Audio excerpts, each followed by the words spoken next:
jërë ngeen jëf mbokki xarit yi faral di seetaan fii ci li nga xam ne moo di Diankhène News bu TV ñu am mbégte ak bànneex dellusiwaat ak yéen ci li nga xam ne daanaka moo di émission bu mag bile di entretien spécial nag saa yoo ko déggee rek muy saa su ne ñu nekk ci tolluwaayu jamono ak yëngu-yëngu jamono dees na ut benn ndaanaan wala benn kàngam ngir fas yéene waxtaan ci li nga xam ne moo di yëngu-yëngu jamono bi ak tolluwaayam.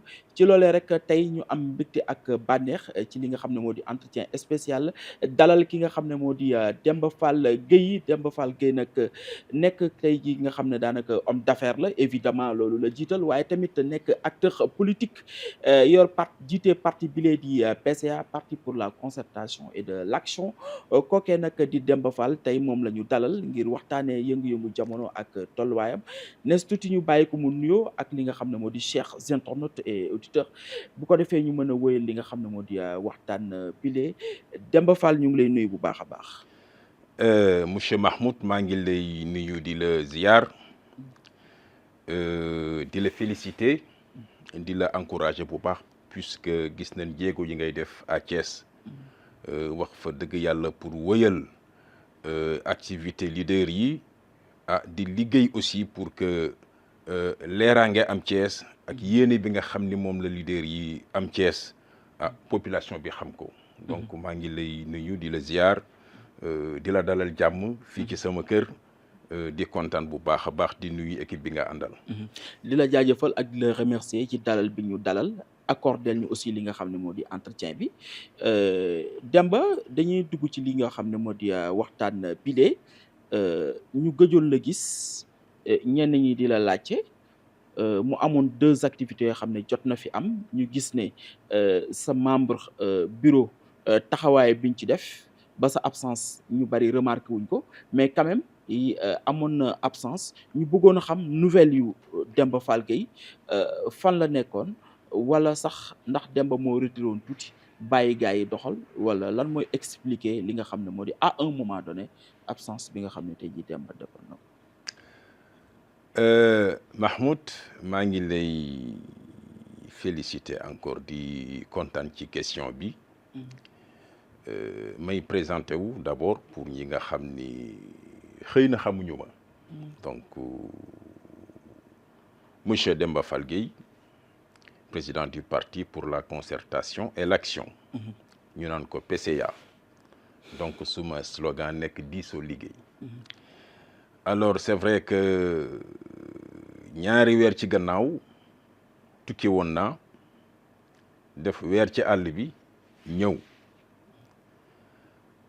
bi ma ñëwee it mu tombeek ma am ay partenaires yu jóge Espagne ma daal di àndaat ak ñoom dem Kédougou waaye loolu lépp jàmm la loolu lépp c'est pour la bonne marche de mon parti et c'est pour la bonne marche aussi de la commune ouest de Thiès. Puisque voyage bi dama voyagé woon en Chine pour wuti ay partenaires donc bi ma yeggee yàlla dimbali na ma am fa ay partenariat yu am solo yu sax weesu sama njort donc voilà ma fas yéene ko def programme parce que puisque man maa digge woon loolu wax ni damay def politique de vérité damay def politique de développement. D'accord kon voyage bi boo gisee li ko waral mooy lépp ci dans le cadre dige yi nga xam ne tey jii defoon nga ko ci nga nekkoon mais newuñoon sax absence wala retrait wutul parce que souvent day am ay yenn leader yoo xam ne bu ñu doxalee ba ci kanam dañuy mel lu retiré wu tuuti ngir observer. waaw absolument pas non plus pour observer mais pour réaliser. D'accord. Puisque tubaab danaan la promesse est une dette. donc dafa am yu bëri yoo xam ni dama toogoon ak ay gor wax ko te mu doonoon sumay rêve ma ne woon lii daal il faut que ma réaliser ko pour sàmm suma kàddu puisque li manqué Thiès bëri na te gis nañ léegi ni muy demee lu bëree bëri manqué na fii te ñun ñoo war a mën a jóg liggéey ko mu daal di am ci sunu réew. voilà donc loolu moo taxoon ma ni naa voyager. wuti li nga xam ni moom laa waxtaanoon ak population bi. maanaam ak mes militants. et bëgg naa sumay militants ëllëg aussi ñu siggi. donc voilà loolu daal ci gàttal xam naa dañ ci ñëw ci kanam. d'accord loolu moo waraloon voyage bi. d'accord alors ci sa ginnaaw y a eu pas mal d'activités ci sa ginnaaw. d'abord dañuy revenir ci parti bi organisation bi mu organisé wu parce que rare ci ay parti bu leader ba demee voyage wala bu leader bi ne tekk parti bi danaan tekk mais yow dañu gis ne dem nga fi à un moment un voyage mais les activités continuent parce que ci sa ginnaaw def na fi benn activité boo xam ne ci wàllu consultation la et gis nañu réussite bi mu am alors mu mel ni que ni dans le cadre de l'organisation de votre parti quand même c'est une très bonne organisation bu dynamique boo xam ne bu fi du rek Demba nekku fi mbir mi du dox mais sans Demba ou avec Demba mbir mi dafay continuer di dox di réussir. Bon d'abord damay féliciter tous les membres du PCA di leen encourager aussi ma leen di xamal ni kontaan naa ci ñoom bu baax puisque bi nga xamante ni dama am un partenariat avec les médecins marocains qui sont à Thiès à l'université donc finalement ils m'ont proposé une consultation gratuite pour mon parti ma ni ko loolu lu am solo la le seen président bi laa doon waxtaanal donc on va l'organiser mais on le fera à Somme dans mon quartier bon mu tombeeg moom ma waroon a voyager comme ni nga ko waxee le parti du PCA le parti PCA est très bien structuré. Donc voilà y a le cabinet y a les bureaux y a les membres qui sont là donc ma expliquer leen ni situation bi demee donc ñoom aussi ma mettre leen en relation avec le grand professeur Papis Ndoye donc mu def contact ak ñoom ñu waxtaan organiser ko rencontrer les Marocains et voilà ñu organiser ko à Somme mu doonoon affaire bu réussir nag bu am solo wax fa dëgg yàlla quartier bi ñëpp kontaan ñu dimbali fa ay mag yu bëri faj leen ay xale ñëpp très sincèrement voilà ñu def ko rek te yàlla tax ñu def ko pour aider un peu aussi le quartier voilà donc d'accord c'est important alors beneen bi mooy ñu revenir tuuti ci li nga xam ne moo di programme bi alors Demba ci programme dafay am aspect boo xam ne dafay laal social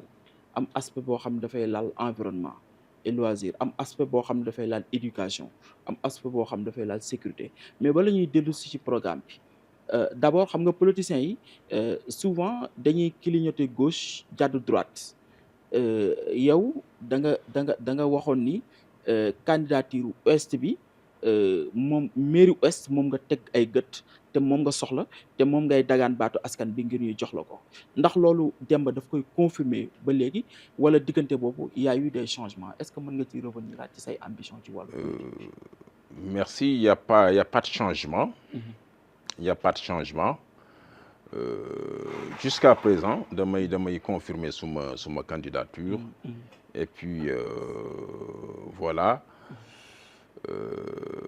may wax ni rek comme ni ma la ko expliquer léegi damay confirmer suma candidature et puis loolu sax moo waraloon suma voyage puisque plusieurs fois dama toog ci ay jotaay wax yéene bi nga xam ni moom laa am ci commune ouest bi d'accord donc mënuma dem voyage commune bi tax ma def sumay voyage ak yëpp ñëw di renoncer suma candidature mënul nekk kon fi nga teg sa tànk moom mu ngi dëgër foofu laa ko gën a teg foofu nga ko gën a teg naa ci sax sama tànk ak samay loxo yëpp donc je serai candidat comme tout le monde d'autant plus que Thiès laa juddoo ci commune ouest bi màggee fa yaroo fi defuma fi dara lu ñaaw defuma fi dara loo xam ne vraiment dañ ma koy xoolee donc kenn gënuma jekk pour nekk candidat à la commune ouest de Thiès te kenn gënuma ci riche programme bu nu duggee ci programme yi rek ah mais di nga xam ni commune ouest ñàkkul ndaanaan.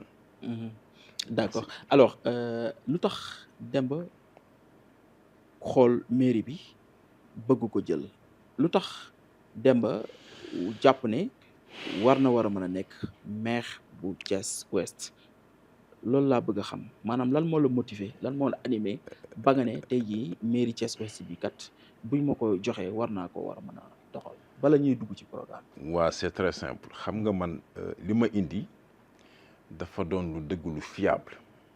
lu ñëpp mën a teg loxo te mën naa ko prouver aussi comme je vous dis som laa juddoo mu bokk ci commune ouest bi yaroo fa màgge fa daan fa dégg boy daan fa dégg grand ba aujourd'hui papa laa fay dégg kon je crois que comme ni ma la ko expliqué kenn gënuma jekk pour nekk candidat yàlla dimbali ma nag Thiès ñu xam ma d'abord li may njëkk a xeex mooy yàlla munuma def lim may def ba pare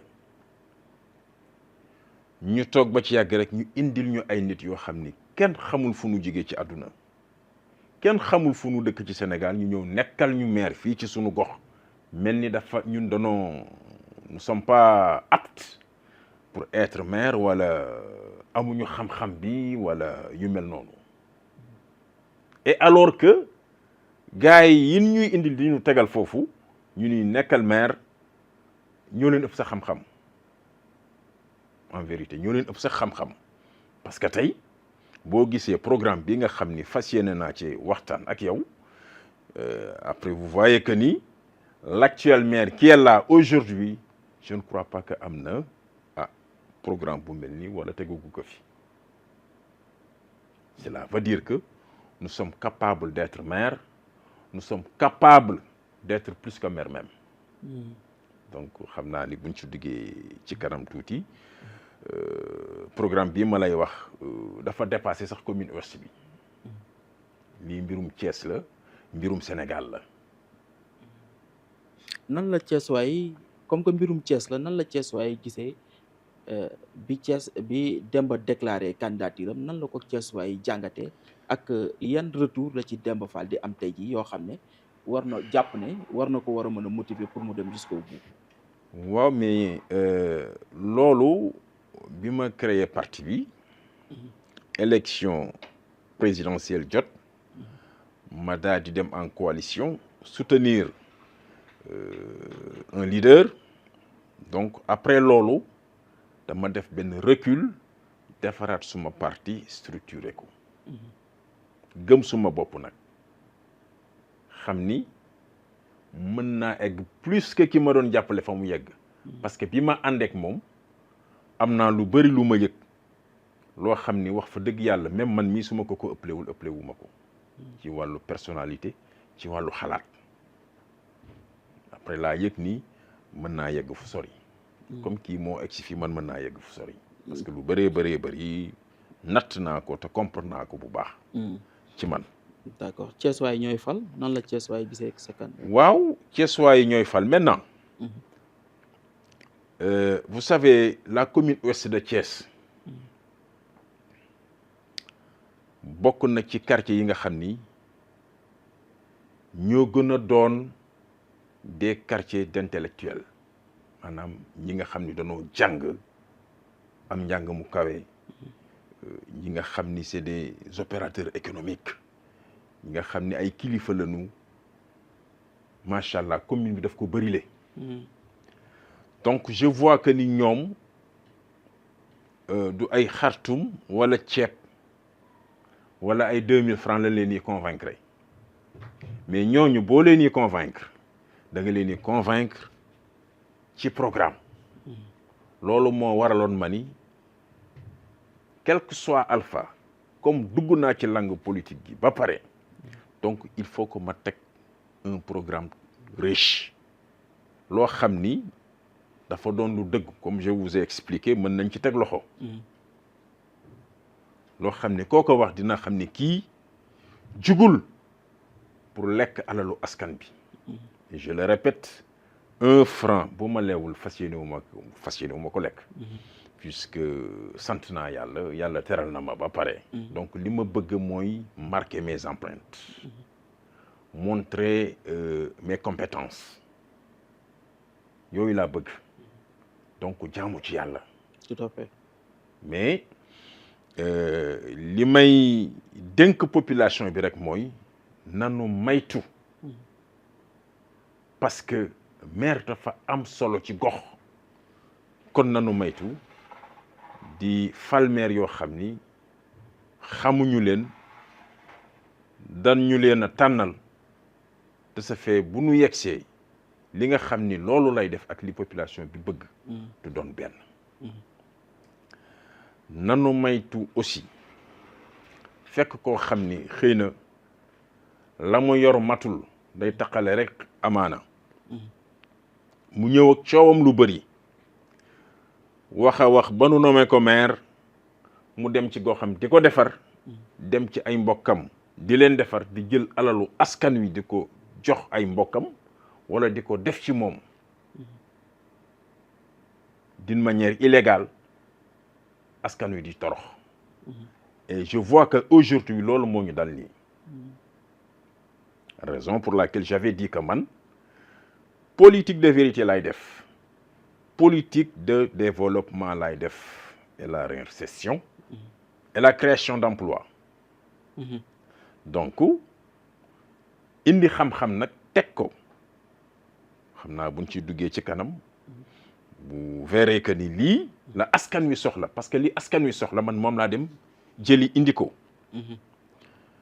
Voilà puisque maire aussi loolu lan koy doyee. effectivement alors Olof Njaay day faral di wax naan cin bu naree neex su baxee dafay xeeñ. nit ki doo xaar ba ñuy jox la nga door a doxal mais ci biir outil bi ci nga war a am benn taxawaay bi sànq ba tey yaa ngi wax programme alors Demba lu tax ñu war laa dénk sunu mairie benn ci sunuy mairie muy Thiès Ouest ban programme nga indi lan nga mën a teg ci sunu loxo loo xam ne tey jii nii ñun Thiès waaye buñ ko déggee war nañ ne kii kat war nañ ko war a mën a may nopp topp ko ci li nga xam ne moo di ay diggéem. Merci donc li ma njëkk a indi. lijjanti ko ba pare mooy nit balaa lekk ba suur dafa nekk ci jàmm. nit balaa liggéey dafa nekk ci jàmm. nit balaa dem marché dafa nekk ci jàmm.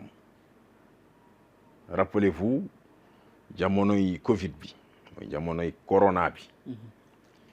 gis nga bu 18h jotee 20h rek kenn dootul génnati. loolu fitna la. donc fitna boobu laay njëkk a xeex mu dañ ci commune bi. fitna boobu du feebar. waaye fitna insécurité la. commune ouest bi bëri na ay agression lool. fokk natt weesu na ko pas plus tard fii su moytu kër. semaine passée agressé nañ fi benn boy boo xam ni dañu yàq loxo yi. fii sama wetu kër. ça fait même pas un mois. loxo yi lañu yàq ba atteindre sidit bi. voilà mooy loolu fii sama wetu kër. donc yu mel noonu laay njëkk a xeex mu jugee ci commune ouest bi. may wax su boobaa incha allah dama naan li ma bëgg mooy commune ouest avec 0 agression. pour que loolu am nag bi ma yàlla dimbalee ma yegg Chine yàlla booleel na ma fa ak sama benn xaritu chinois lii loolu sax daaw laa ko réglé ba ma njëkkee dem daaw laa ko réglé donc mu nekk un partenariat de 1000 caméras. loolu mooy première tranche bi. 1000 caméras et c'est des caméras yoo xam ni dafa ànd ak solaire. donc caméra bi dafay tourner nii bu la détecté. foo dem day tourner nii di la topp. donc incha allah bu nu yàlla dimbalee dama koy monter ci poto lampe yi. je vais faire de telle sorte que dinaa am juróomi pick-up à la disposition de la sécurité. loolu su ma ko waxee wax nañ ma gëm puisque sama métier la je suis chef d'entreprise de sécurité donc lu ma xam la lu ma jàng la xam ko bu baax a baax a baax yàgg ci donc dinaa teg une brigade de surveillance et j'aurai aussi des éléments très bien bâtis mbër yi ngay gis majeure partie kenn liggéeyu ci ñoom laay jël defal leen lavage de cerveau former leen de manière professionnelle dans la sécurité alors di liggéey ak ñoom te loolu dinaa ci impliquer les sociétés qui sont dans la commune ouest ñu jàpp ci liggéey boobu parce que en général ñoom la ñuy attaqué alors dinaa ci waxtaan ak gouverneur dinaa ci waxtaan ak monsieur le préfet aussi nga xam ni ils vont me mettre en rapport direct avec la police ma daal di liggéey ak police n'est-ce pas donc kaaraange commune bi monsieur le maire daf ci am une partie des responsabilités ci wàllu sécurité bi. ci wàllu sécurité bi actuellement ñu ngi ci sécurité. ñu ngi ci sécurité li nga mën a apporter lu bees li nga xam ne moo di commune bu est bi il faut ñu def la maire. absolument foog ma nekk maire pour mën a def loolu. d'accord continue. alors de ce fait les 5 véhicules dama leen di répartir comme suit bon tu vois pick-up bu ci nekk dina am 7 à 10 personnes yoo xam ne ñoom ñooy def patrouille. ils vont monter des jeux de phare là-dessus ci kaw oto yi. donc di circuler di dissuader di wane ni la sécurité est présente donc di circuler ci mbedd yi yenn heures yi ku nu taseel intercepter la laaj la foo jëm ak looy dox ba waxtu bi donc on va collaborer étroitement avec la police et ñu daal di def liggéey boobu puisque dama bëgg business bi di dox ci commune ouest bi ba 4 heures du matin nit ñi di liggéey. donc yow bëggatoo commune ouest di nelaw. bëggatuma dama bëgg ñuy liggéey. te liggéey bi après naa ci ñëw. d'accord. et je crois que man su ma toogee Thiès ni mën naa loolu waay xaw ma noonu koy waxeeti lëg loo ko miimal war a comprendre ni nopp yi gudd na. je peux le faire te loolu suma domaine la sama liggéey la parce que à Dakar maa ngi koy defal ay cité.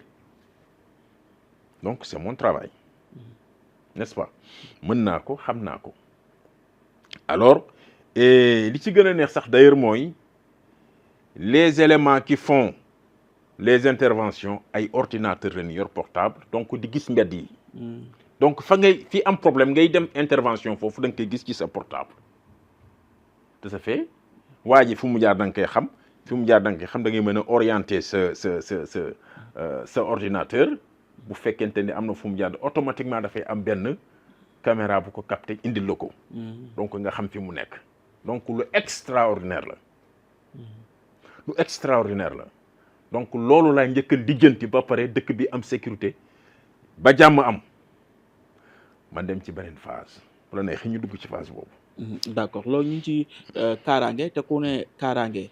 ne wàllum développement ndaxte nag développement dafay ànd ak kaaraange benn mënta dem ànd ak bàyyi moromu mais tey jii sur domaine aménagement ak environnement xam nga ak cadre de vie xam nga yooyu bëri na loo xam ne suñu maire yi dañ koy càggane te alors que lu am solo la yenn saa yi nga gis anarchie bi nga xam ne tey jii dafay am ci gox yi fu waay neex gaare fu waay neex këpp mbalit désordre boobu noonu dem ak dëkk bi nekk ay jafe-jafe tey jii nga gis ay espace yoo xam ne waroon nañ ko aménager def ko ba mu rafet mu nekk cadre de vie boo xam ne parents yi mënees nañ fay génne seen doom yi ñu fay doxantoo ko féexlu mais yooyu yëpp nekk na loo xam ne lu manqué la ci li nga xam ne moo di yenn gox-goxaan yi ci commune bi lan la ci Demba Fall xalaat ndaxte nag tey jii ku ne Chine wax ne tey jii ku ñu respecté la ñu ci côté boobu noonu am nañ ci ay avancées yu mag a mag a mag tey jii lan la fa Demba Fall jëlee loo xam ne yéene na ko fi li nga xam ne moo di ko xam.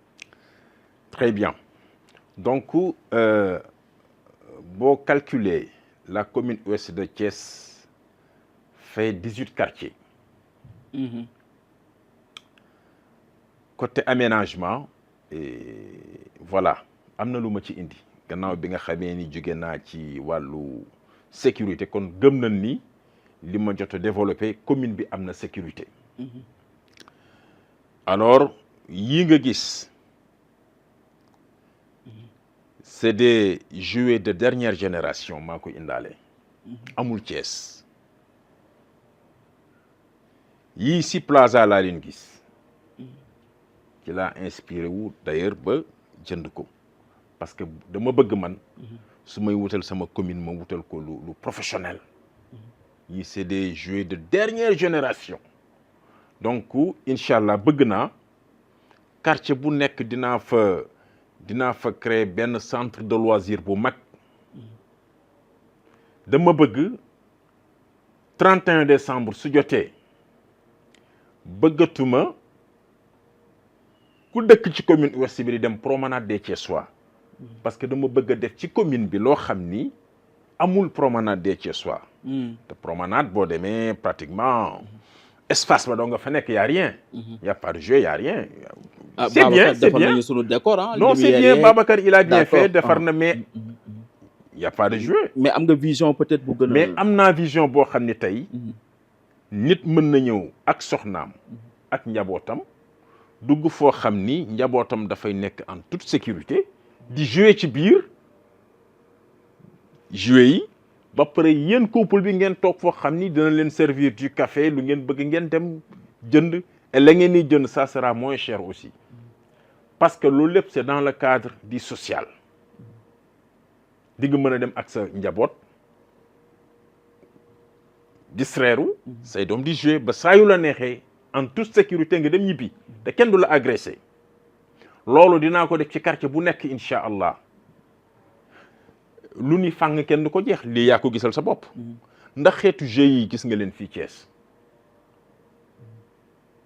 boo génnee yi nekk fee nee amul fii te yëpp dama ko prévoir pour commune bi kon Thiès population Thiès commune ouest ñoo war a comprendre sa vision ak sama vision ñu utiliser nag sunu xel yi ñu bañ ñu naxati bu nu dara këf yóbbu man xaalis taxul ma ni dama bëgg a nekk maire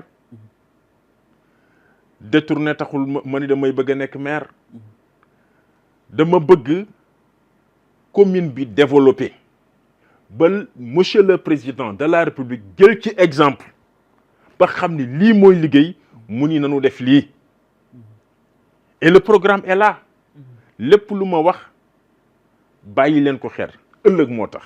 c'est important alors dafa am souvent ci sama benn plateau boo mës a toog ñuy waxtaan ci wàllu caméra de surveillance mu nekk loo xam ne aussi c'est très important parce que dina tax kiy def aji ñaawteef bi mën a suuraale ni am na gët bu koy topp di ko bàyyi xel loolu am na influence bu muy def ci nit ñi ndax mënees nañoo ñëwaat ci programme boobu noonu ak aussi sa dem Chine bi am na lu ci jot a évoluer am na lu ci jot a disponible ak naka la demee.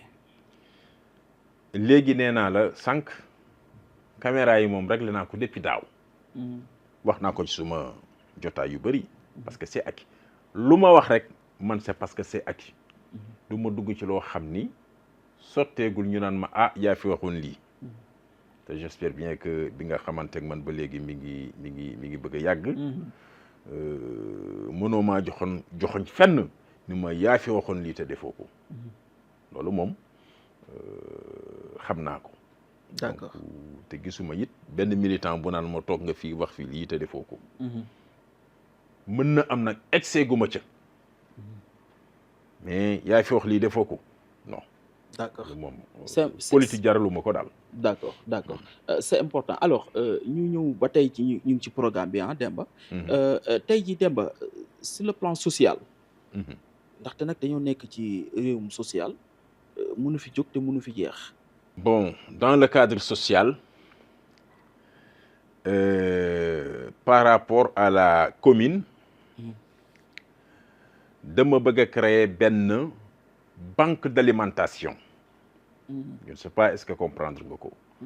banque d'alimentation cela veut dire damay am benn magasin bu mag boo xam ni c'est pour la commune. donc loolu social la pour la population de la commune ouest. alors dañ koy duy ceeb ba mu fees dëwliñ café moom laa la doon wax sànq yàlla dimbali na ma ba ma demee sax la ma xalaatoon ci partenariat yàlla may na ma lu wees loolu waaye bu nu fàttee partenariat aussi gagnant-gagnant la du loo joxe nii rek toog di xool yi bët ka la ko jox toog di xool yi bët loolu aussi nan ci bàyyi xel bu baax. Alors on aura des, si vous voulez, des centaines de tonnes de riz ak dëwliñ ju bëri ak ay lu mel ni suukar café de temps en temps bu nit jugee këram bàyyiwul dara këram bu ñëwee mais ngeen jox ko un sac de riz de 25 kilos may ko dëwliñ aider ko un peu mu yóbbu këram. jaay wala lebal. non social la. social mais. loolu c'est le devoir de la mairie ku ko def mooy sa devoir ku ko deful mooy sa devoir. mais le maire doit aider la population. mais dem ba koppar yi xam nga. waaw moom laa lay wax xam nga ñun ndeysaan ñun rëy ñu bët Mahmoud sénégalais ku yomb satisfaire la parce que gis-gisam soriwul nanu añ reer rek teg ataaya ndekki bi sax buñ ko amul c'est pas méchant. non ñun koy fu ko mairie bi jëlee laa bëgg a xam. waaw très bien moom laa lay wax. d'accord Mahmoud buñ la nee monsieur le maire da nga c'est pour que nga wut ay pexe nga am ay pexe mais boo ko bëggee kal ci ay juuteeg dem marché ba fekk maire yi di jaay seen gerte caaf nga ñëw mu jaay ñetti dërëm nga ñëw këf ñaar dërëm ba daw. ah loolu am taxi. non mais yooyu doo am xaalis te ak moo lay dal la nga bëggoon doo ko am yow ngay fekk kuy waas jën di fighting nu mu amee 2000 francs pour jaay waas yóbbu dépense kooku ba muy jógee këram amul dépense dafa ñëw pour waas jën bu amee dara profito balaa 1 heure jot mu daw jënd ay ceeb ak dawlin yóbbu këram amagul lu dul 750 nga ñëw jël 300 francs yi yóbbu tu crois que loolu daf lay jig mais du la jig doo am dara loolu pratiquement loolu moo dal suñu maire yi donc nit dafay am esprit de dépassement da ngay soulager sa population pas nga leen di étouffer vous êtes monsieur le maire demal nga wuti ay partenaires boo amul xam-xam boobu nga ni man mii kat wax fa dëgg yàlla lii dis na ci man fa tabarakallahu mi ngi noonu. mais man sama question mooy partenaire bu lay jox ceeb ak diwlin man. naa xamul très bien fan ngay jaar ba am partenaire boo xam ne dana la mën a quand même jox benn quantité bu doy wala yaay jël say xaalis bopp wala pexe yi ngay war a mën a def ba mën a satisfaire projet boobu noonu. ba mën a satisfaire partenaire bi. partenaire bi ak projet ak satisfaire ñi bëgg lu ni mel man loolu laay xalaat loolu mooy. je vous donne benn exemple laa lay jox. et c'est valable ci partenariat yëpp nag dégg nga parce que nit ñi da ngay régler say affaire ñu copier ko yóbbu. mais dama lay jox benn exemple ci yoo xam ni waroon nañ ci egsi. J'ai un partenaire espagnol. ñëw na fi def na fi 20 jours ñoom laa àndaloon Kédougou. loolu moom ñëpp xam nañ ko. n'est-ce pas def nañ fa une semaine pour leneen mais kooku dañu am un partenariat de 150 vaches laitières. vous comprenez donc bu ne partenariat gagnant-gagnant la n'est-ce pas te ñoom it tubaab dafay am amuuru dimbali l'africain parfois aussi donc moo tax seeni affaire day amaale tuuti social mais duñu perte de ce fait léegi moom tey bu ñëwee li ma bëgg tey su ma ko amee ak moom 150 vaches laitières réparties dans les trucs là quartier voilà ñu am ferme bu mag boo xam ni dinañu mën a produire 35 litres de lait par vache. Vous le multipliez par 150, ça te fera combien de litres de lait? kooku facilement vous allez vendre le litre de lait caillé à 500 francs. À l'heure actuelle ça coûte 1000 francs. Donc yow vous vendez après la moitié. Donc cela veut dire que dem ba falu na 1 an 2 ans litre meew 500 francs lay jar parce que dafay bëri. Si vous prenez faites le calcul, vous allez voir, ça va te donner combien? 150 fois 35. Bon, vous faites 30. Ça te fera combien de litres par jour? Vous le multipliez par 30, ça te fera combien de litres par mois? Tout à fait. Donc xaalis boobu moom ci nga koy verser chaque fin du mois. Et di nga am occasion di jaay lait entier mooy meew yi nekk ci carton yi 130 pas dafay jar. Di nga am occasion également defar aussi fromage. Pourquoi pas élevage municipal?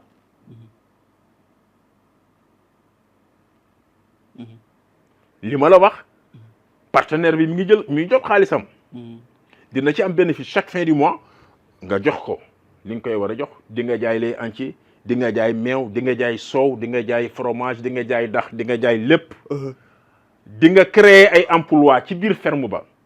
Loolu dama xalaat pël yi ngay gis ñuy dugal seen nag yi ci quartier yi nag yi def foofu seeni besoin pël bi dem yoonam xeetu pël yooyu ngay jël recruter leen wutal leen un professionnel mu former leen dans l'élevage nga bàyyi leen ci ferme yi. Ça te permettra pël yi dootu ñuy xeex ak sàmmkat yi. Man mii sama tool rek pël yi ñëw noonu dindi grillage yi yóbbu ko. Donc yu mel noonu finalement bu fekkente ni dimbali nga ci commune boobu bi nga bokk sàmmkat yi nekk foofu dugal leen ci ferme bi donc sàmmkat bi ak baykat bi dootu ñu am antécédent. On est d'accord. Quartier yi nga xam ni dañuy dàq nag yi ñu dugg ci quartier yi dootul amati yooyu yëpp maire daf ci war a veiller parce que quartier dafa war a set Mahmoud. Donc yooyu nag da ngay teg ay solution pour dootul mën a amati. Donc benn exemple bu mel noonu laa lay wax parce que je vous dis que ni nit ñi soo waxee dañuy jël sa programme yóbbu ko. di ko utiliser wala di ko waxtaanee fekk amuñu programme. Boo gisee Thiès ni muy fonctionner tu vois que ni gars yi amuñu programme. À part la mairie de ville là tu vois que ni gars yi am xam dañuy dem nii rek mais. Ah bon gars yi amuñu programme ma gisuma ko ana programme bi. Ouest bi ana programme bi lan lañ fi def.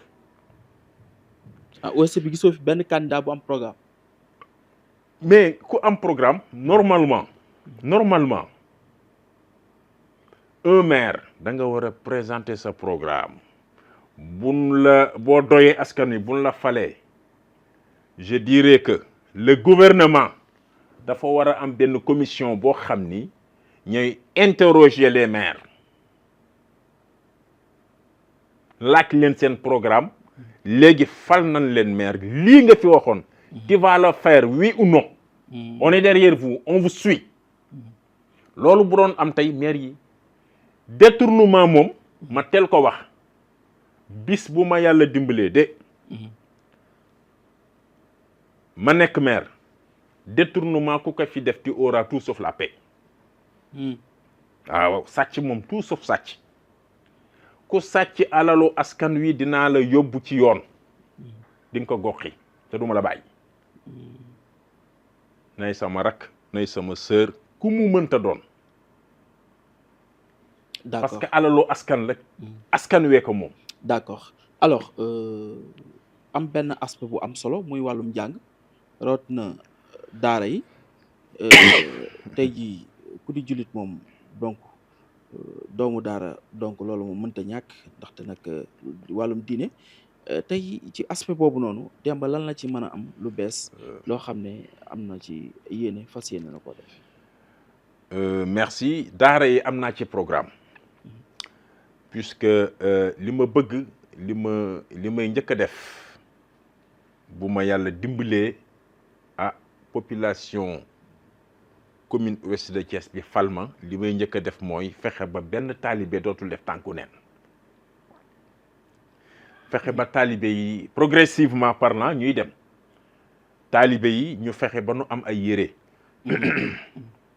waaye nag yenn daara yi nga xam ni da ngay ñëw fekk benn kër bu yàqu gis benn guerrier bu ñëw dugal fa ay xale lu ne di xew ci biir ñu bëgg a coller islam genre fait yooyu loolu aussi dama ciy veillé dinaa xoolaat seen nekkin foofa ñu nekk di wax naan dañuy jàngale alxuraan yooyu duma ko nangu su boobaa voilà c'est ça alors ñu gis ne traîner bi taal ndongo daara yi di traîner aussi ci dëkk beeg yooyu noonu ak tànkineen yeeg yooyu noonu ban xalaat nga ci am ak ban innovation waaw loolu moo koy provoqué parce que yow mii tey bu la neexoon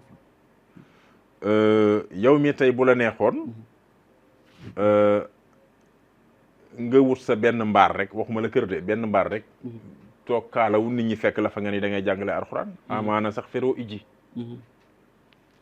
donc yu mel noonu mooy provoqué milieu bi saturé taalibe yi dem ba bëri ba dootuñu sol dàll di dugg ci jóge fu nekk nag di ñëw mais su fekkente ni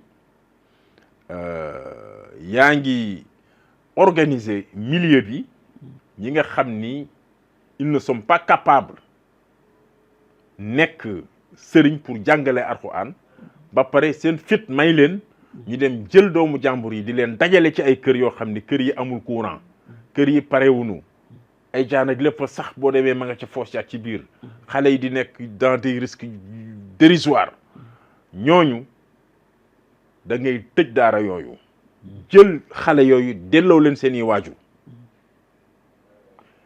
alerte nag oustaz bi ni ko yii buñ la ci gisati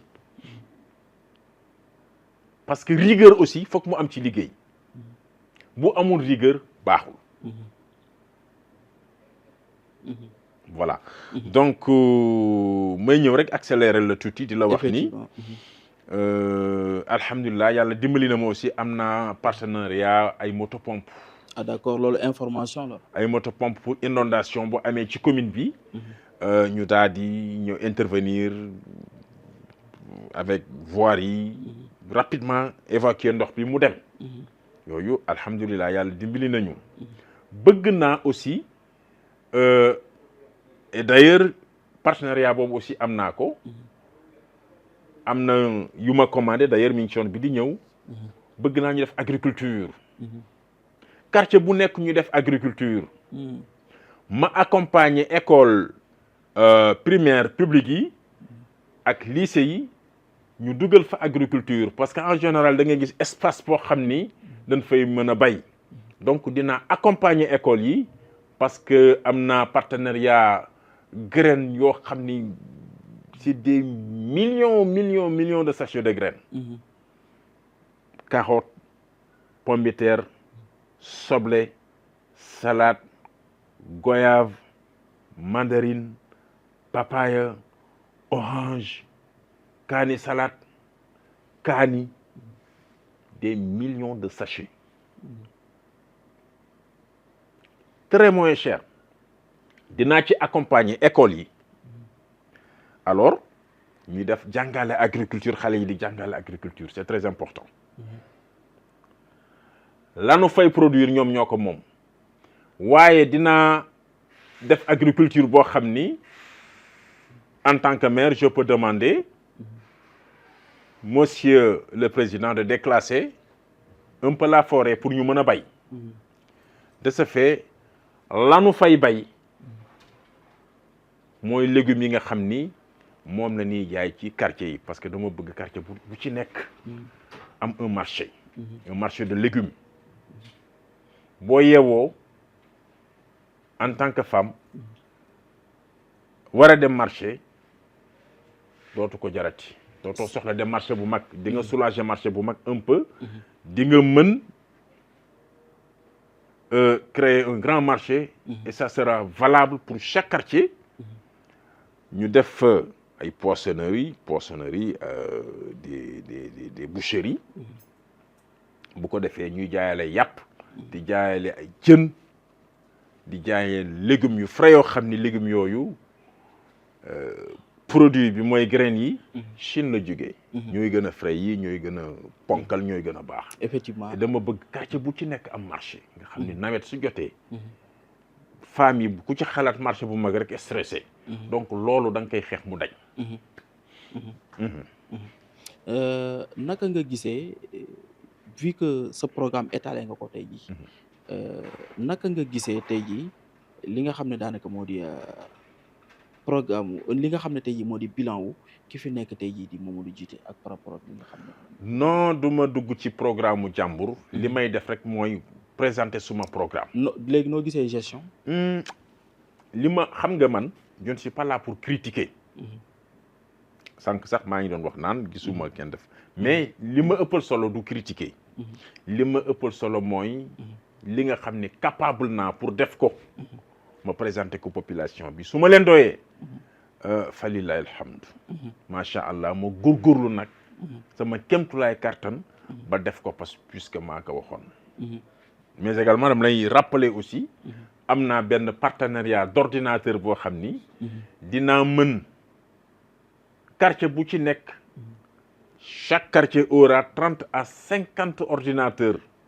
avec écran plat pour ñu jàngal booy yi informatique c'est très important d'accord et ça sera valable pour chaque quartier incha allah man maa ko wax fii loolu nañ ko jàpp te yow nga garanti alors waaw Demba donc en résumé ñu ngi naan ma émission bi mu ngi tiré à sa fin tey jii Demba politiquement nee nga candidat nga loolu kenn wérante wu ko mais ndax tey jii nii di nga am ci yeneen gox yi ay représentants yoo xam ne ay candidats la ñuy doon wala force yëpp dañ koy concentré wu ci Demba ak aussi Demba tey jii ndax mu ngi ci coalition wala nekkul ci coalition wala mu ngi waxtaan ak pouvoir wala mu ngi waxtaan ak kujje gi wala Demba dafa am ba yoonam bu mu am ànd ci ay nitam ak ay alliés ñu nekk ci di ko former tey jii on a envie de politiquement benn information la ñu mën a ci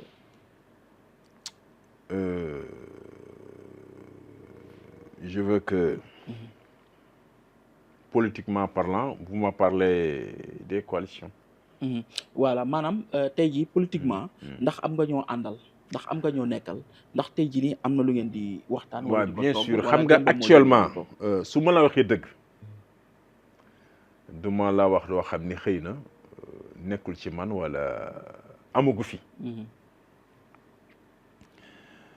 su ma la waxee dëgg mooy que Thiès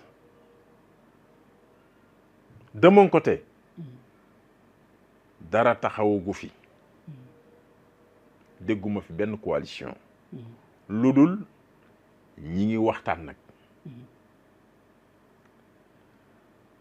daanaka man dan ñu ñemee seet si bëri na pour loolu mais dara taxawagul parce que démb rek am na ñu fi jógee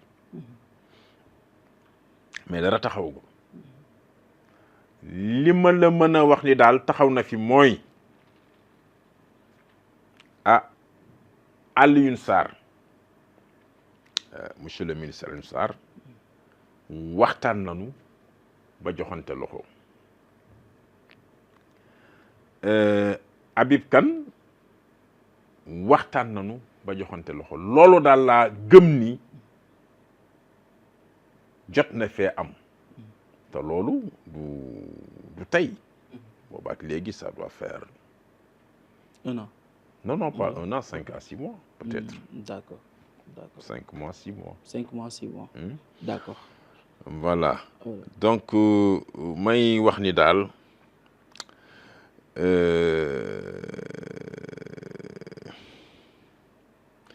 on aura aussi des machines de pavage. On va tout faire pour paver le maximum possible de rues. Yooyu aussi maximum possible parce que quand on a des machines de forage donc da ngay def production des petits briques là de forage donc di nga mën a paver le maximum possible de quartier donc loolu aussi yàlla dimbali nañu donc nous avons aussi un partenariat de forage là c'est pour les quartiers les plus reculés yàlla dimbali nañu bu nu yàlla dimbalee aussi dinañu gas ay forage ci quartier yi nga xam ni dafay manqué ndox donc loolu dafa bokk ci ay compétences su maire yi. d'accord mu assisté leen alors. Demba voilà nee nañ ma émission bi jeex na ñu bàyyi la nga lancer un message waaw moom looy jàllale. waaw di la sant di la gërëm. di féliciter équipe bi nga àndal. di encourager waa Dianken TV. di wax ni télé bu am solo la. li ngay def ni dama koy apprécier. puisque logiquement parlant. war nga ko defal leader bu ne. pour que population bi xam leader bu ci nekk gannaaw ñoom ñoo xàcc dóor ci table ci. autrement dit man ak ñëpp ku ci nekk nga wax sa programme lan la. bu ko defee su boobaa population bi ci seen bopp ñoom ñooy comparer war a comprendre après ñoom seen avantage fan la féete. donc di kontaan bu baax di nuyu tous les membres du parti pour la concertation et l'action PCA. donc di nuyu sunu sage yi di nuyu le président Manga Fall et son adjoint Cheikh Mbacké Mbaye et Grand Mbaye Thioune. di nuyu PCA diaspora Ababacar Sow donc ak ñi mu nekkal ñëpp ci diaspora bi maa ngi leen di nuyu c'est lui le président de la diaspora du PCA. donc fàttewuma kenn daal di nuyu samay soxna. sama frères yi sama sœurs yi. di nuyu commune bi yëpp fàttewuma ci kenn di wax ni rek.